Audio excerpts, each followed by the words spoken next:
Alright, we are still going closer and closer to 17,000 subs, and time is kind of running out. There is only 2 weeks left in January, so if we hit 17,000 before January ends, I add plus $1 Dazzler Pass to the February giveaway. We already have one, and I also rank 3 King or Thanos. So subscribe if you want to enter the giveaway, and support the channel, and maybe see me rank 3 King or Thanos. And if I sound different, it's because I am doing this part of the commentary way later than like the first part of the commentary.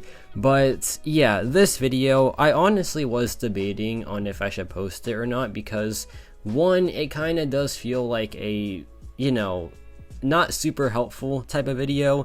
It's kind of just me having fun, but then again, it is my channel and I think I can have some fun sometimes if I want to. So let's just showcase rank 3 NAMOR soloing the entire Autumn of Agony Gauntlet. So first things first is the moneymaker match. This is the Jabari Panther fight that he is just incredible for. If you ask me, I feel like he is the best option because he just does it so fast and he takes like no damage alongside that, because if your NAMOR is Sig 200, he takes no damage while he is attacking, and the only threat in this fight is if you're attacking Jabari Panther and she has that damage reflection active. But whenever we do that, we just reflect the damage of the damage reflection, so it's like, you know, a very big Uno reverse card. But yeah, it's time for the closing act of this fight. It was fun while it lasted, but I'm gonna go for the SP3 here, and I'm not even gonna go for the 2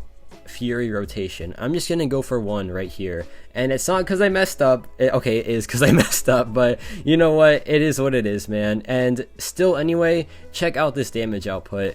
A beautiful 226,000 crit with only 1 Fury, and then 2 113,000 crits to end the fight, and all that damage reflection turned to nothing because we were attacking her, so it didn't even matter because it wasn't gonna affect me anyway.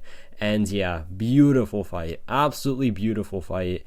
Now we have this Cassie Lang fight here, and this is all in one try. Like, I didn't want to restart any of this because it just kind of ruins the integrity, I guess, but like, who really cares that much anyway?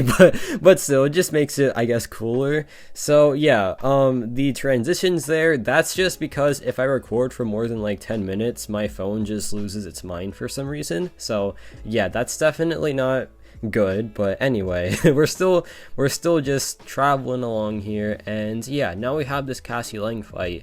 Now this Cassie Lang can be done with anyone, but with NAMOR it is especially safe because if you do get power stung, you take no damage from it. So it's really just, it's a very easy fight, and it's hard to mess up, but I almost did mess up right there. So not the best start, but that's okay, because we are still just doing pretty well. And once we get to our 30 charges, we are going to go for the 2 Fury rotation here because the health pool is a bit higher than the Jabari Panther, and we don't have class advantage, so we will definitely need those 2 Furies to finish off this fight, or at least put a massive dent into this Cassie Lang. So here we're gonna bail out the SP2, we're almost ready to drop the SP3, and yeah, it's showtime. So the power sting, I think, was on us, and it does, no, it wasn't on us, never mind. I'll stop talking. I have to keep talking actually, so never mind.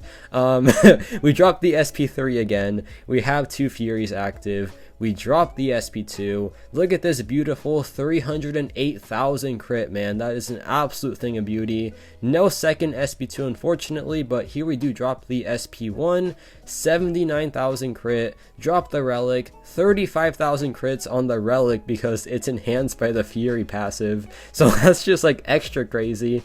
And yeah, the matchup is now over pretty much. Very, very fun one, and very straightforward with NAMOR since, you know, it's NAMOR, he counters power sting, and his damage output is more than enough to handle this fight. Now we have the Autumn of Agony Heimdall fight. This one's a very fun one. So you can't really like do any NAMOR cheese, it's kind of just like a damage test, and you know, NAMOR, he has damage, he makes this fight very like straightforward. It wasn't the fastest because I believe that like I did mess up one part of it, and I don't know what I was doing for like those first 10 seconds, but anyway, it's showtime. Let's get this fight going. Namor actually does have one thing like that's a positive in this fight, and it's because of the disorient. So if the disorient fails your parry stun, you actually gain extra outrage, so he builds up very quickly in this fight. But you have to play it a bit weirdly. It still does work. It's not like too bad to manage, but it's not the usual Namor rotation because of Matador. That does make things a bit complicated for him, but it still isn't that bad.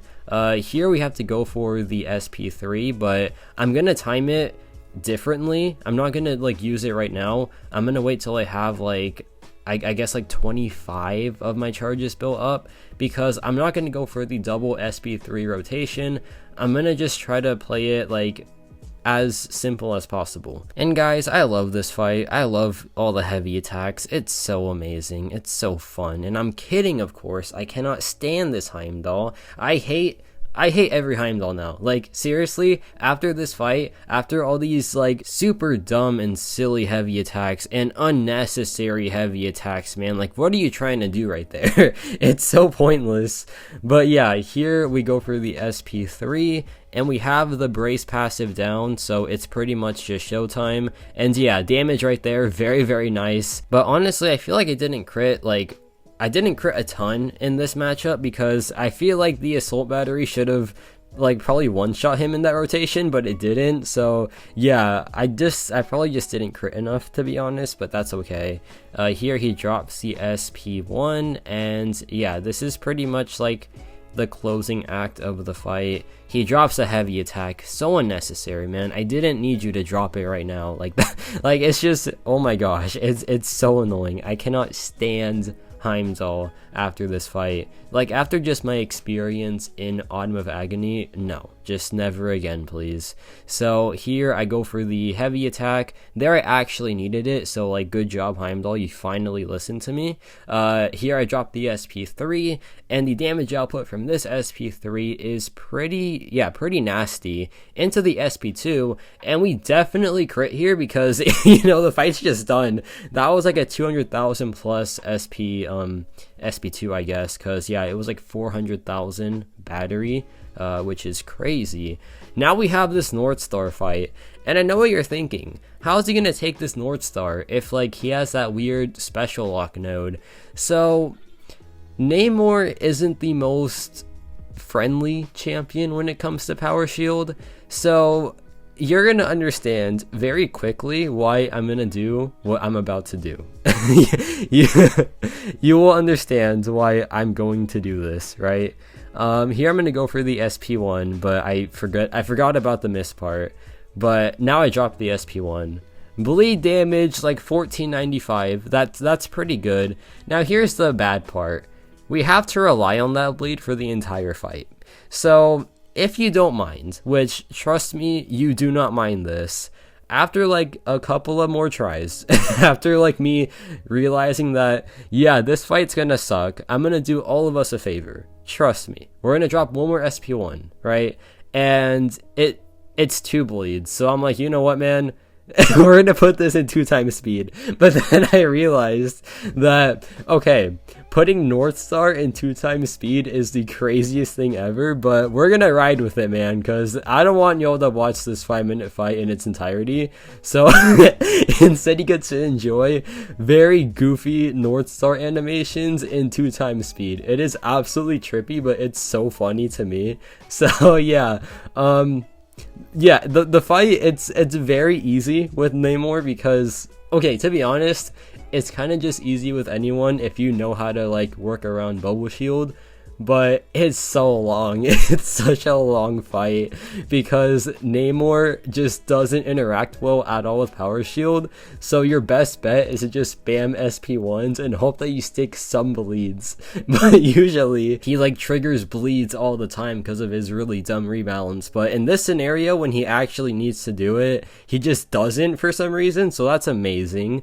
Yeah, so you know what, it actually did help that like he got nerfed with the like bleach hands and it got increased, because yeah, for this scenario you want the bleach to trigger. So yeah, take that 2019 rebalance team. I am still very salty about it, but it doesn't matter because he can still solo 2025 content by himself. So does it really matter at the end of the day? I guess not, right? He's still very, very good.